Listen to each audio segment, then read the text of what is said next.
നിങ്ങൾ ഒരു UK citizen ആണോ? നിങ്ങൾക്ക് ഇന്ത്യ സന്ദർശിക്കാൻ പ്ലാൻ ഉണ്ടോ? എങ്കിൽ ഈ വീഡിയോ നിങ്ങൾക്കുള്ളതാണ്. UK സിറ്റിസൺ ആയിട്ട് OCI കാർഡ് എന്നൊരു സംവിധാനം നിങ്ങൾക്കില്ലെങ്കിൽ എങ്ങനെയാണ് നമ്മൾ ഇന്ത്യയിലേക്ക് പോകുക? അതിനുള്ളൊരു സൊല്യൂഷനാണ് ഈ വിസ. അതായത് ഇന്ത്യയിലേക്കുള്ള ടെമ്പററി വിസയാണ് ഈ വിസ. ഈ വിസയ്ക്ക് വേണ്ടി നിങ്ങൾക്ക് എന്തെല്ലാമാണ് വേണ്ടത്? ജസ്റ്റ് പാസ്പോർട്ടും നിങ്ങളുടെ ഒരു ഡിജിറ്റൽ ഫോട്ടോഗ്രാഫിയും ഉണ്ടെങ്കിൽ നിങ്ങൾക്ക് ഈ വിസ എടുക്കാം. ഇതിനുവേണ്ടി ബയോമെട്രിക് അപ്പോയിന്റ്മെന്റിന്റെ ഒരു ആവശ്യവും ഇല്ല. ഞങ്ങൾ അപ്ലൈ ചെയ്തത് ഈവനിംഗ് ടൈമിലാണ്. ഈവനിംഗ് ടൈമിൽ അപ്ലൈ ചെയ്തതിനു ശേഷം പിറ്റേ ദിവസം മോർണിംഗ് ഞങ്ങൾ എഴുന്നേൽക്കുമ്പോൾ ഇതിന് ആപ്ലിക്കേഷൻ വെരിഫൈഡ് ആണ്, ഇത് ആക്സെപ്റ്റ് ആയി, നിങ്ങൾക്ക് ഈ വിസ ലഭിച്ചു എന്നുള്ള കൺഫർമേഷൻ ഇമെയിലാണ് ഞങ്ങൾക്ക് ലഭിച്ചത്. ഈ വിസയ്ക്ക് എങ്ങനെ അപ്ലൈ ചെയ്യാം? വീഡിയോയിലേക്ക് കടക്കാം. നമുക്ക് ഇ വിസ എടുക്കുന്നതിനായിട്ട് ഒരു സെർച്ച് എഞ്ചിൻ ഓപ്പൺ ആക്കിയതിന് ശേഷം അവിടെ നമുക്ക് ഇ വിസ ഇന്ത്യ എന്ന് ടൈപ്പ് ചെയ്ത് കൊടുക്കുക.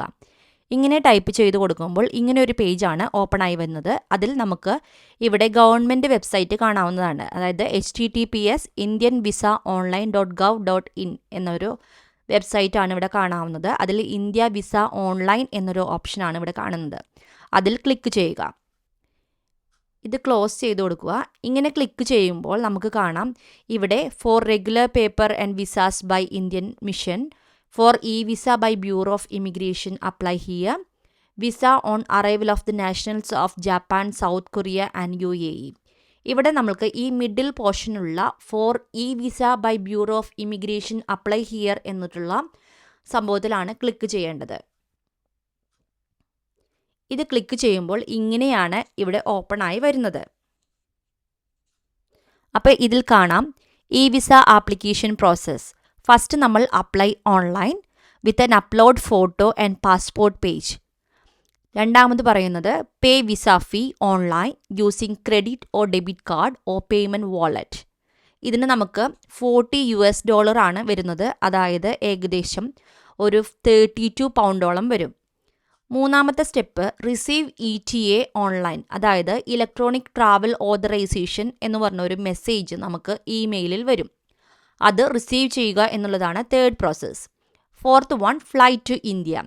ഈ ഫ്ലൈ ചെയ്യുന്ന സമയത്ത് നമുക്ക് ഈ ETA നമ്മൾ റിസീവ് ചെയ്തിട്ടുള്ള ഇമെയിൽ പ്രിൻ്റ് ചെയ്ത് കയ്യിൽ കരുതാവുന്നതാണ്. ഇത് ഇമിഗ്രേഷൻ ചെക്ക് ചെയ്യുന്ന സമയത്ത് അവർ ചെക്ക് ചെയ്യും.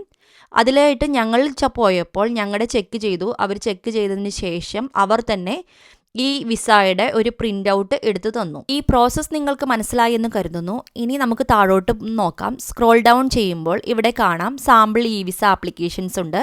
നിങ്ങൾക്ക് വേണമെങ്കിൽ ഇത് നോക്കാം. അതുപോലെ apply here for e visa എന്നുള്ളതുണ്ട്. പിന്നെ complete partially filled application forms, verify payment, pay e visa fee, print e visa application. അതായത് നമ്മൾ ഇ വിസ ആപ്ലിക്കേഷൻ നമുക്ക് അപ്ലൈ ചെയ്തത് നമുക്ക് പ്രിൻ്റ് ചെയ്ത് വെക്കണമെങ്കിൽ വെക്കാം. അതുപോലെ നമ്മുടെ വിസ സ്റ്റാറ്റസ്, ഇത് അപ്ലൈ ചെയ്തതിന് ശേഷം നമുക്ക് വീണ്ടും വെരിഫൈ ചെയ്യണം എന്തായി നമ്മുടെ വിസ അപ്രൂവ്ഡ് ആയോ എന്ന് നമുക്ക് ചെക്ക് ചെയ്യണമെങ്കിൽ നമുക്ക് ഇവിടെ ചെക്ക് ചെയ്യാവുന്നതാണ്. റീ അപ്ലോഡ് ഡാറ്റ, ഏതെങ്കിലും ഡാറ്റ നമുക്ക് റീ അപ്ലോഡ് ചെയ്യണമെങ്കിൽ ഇവിടെയാണ് അതിനുള്ള ഓപ്ഷൻ. അപ്പോൾ ഇത്രയും പേജസ് ആണ് ഇവിടെ വന്നിരിക്കുന്നത്. ഇതിൽ നമ്മളിപ്പോൾ പോകുന്നത് apply here for e visa എന്നുള്ള പേജിലേക്കാണ്. ഇങ്ങനെ ഒരു ആപ്ലിക്കേഷൻ പേജാണ് ഇപ്പോൾ ഓപ്പൺ ആയിരിക്കുന്നത്. ഈ പേജിൽ നമ്മുടെ ഡീറ്റെയിൽസ് എല്ലാം ഫില്ല് ചെയ്ത് നമ്മുടെ പാസ്പോർട്ടും അതുപോലെ ഡിജിറ്റൽ ഫോട്ടോഗ്രാഫും ഒക്കെ അപ്ലോഡ് ചെയ്ത് കഴിഞ്ഞ് ഫീസ് പേയ്മെൻറ്റ് ചെയ്ത് കഴിഞ്ഞാൽ നമുക്ക് നമ്മുടെ വിസ പ്രോസസ്സ് സ്റ്റാർട്ട് ചെയ്യുന്നതായിരിക്കും.